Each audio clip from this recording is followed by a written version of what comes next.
नमस्कार. आपल्या उजनी धरण अपडेट न्यूज चॅनलमध्ये आपल्या सर्वांचं मनापासून स्वागत.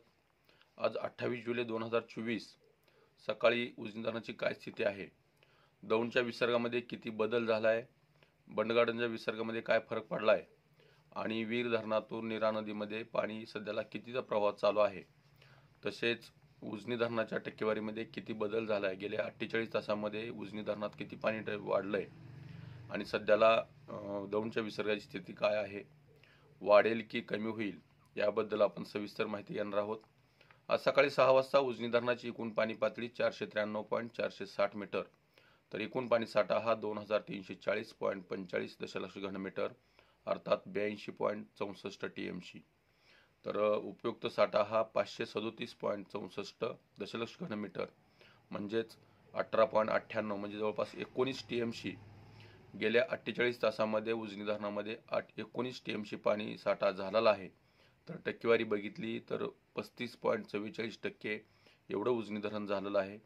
48 तासामध्ये उजनी धरणाची ही टक्केवारी खूप मोठी आहे. गेल्या 58 दिवसामध्ये आपल्या उजनी धरणात आतापर्यंत जवळपास 96% पाणी आलेलं आहे.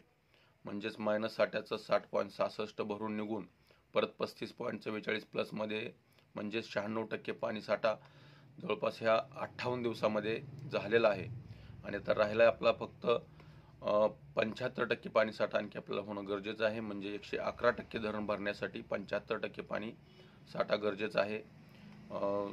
36% तर झालेलाच आहे, आणखी 75% झालं म्हणजे आपलं 111% धरण होऊन जाईल. तर दौंडच्या विसर्गाकडे लक्ष दिलं तर गेले 2-3 म्हणजे काल सकाळपासून दौंडच्या विसर्गामध्ये प्रचंड वेगाने घट होताना दिसत होती. रात्री 9 वाजता सगळ्यात कमी म्हणजे जवळपास 33,168 क्युसेकचा विसर्ग उजनीत दौंडमधून येत होता. परंतु आनंदाची बाब अशी आहे की उजनीत येणाऱ्या दौंडच्या विसर्गामध्ये पुन्हा एकदा वाढ होण्यास सुरुवात झालेली आहे. म्हणजे आता रात्रीपेक्षा सकाळपर्यंत जवळपास 9,500 क्युसेकनं वाढ झालेली आहे.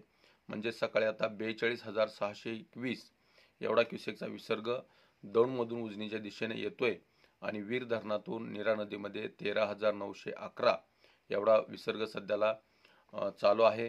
तर बंडगार्डनमधून येणारा विसर्गामध्ये कसलाही बदल झालेला नाही.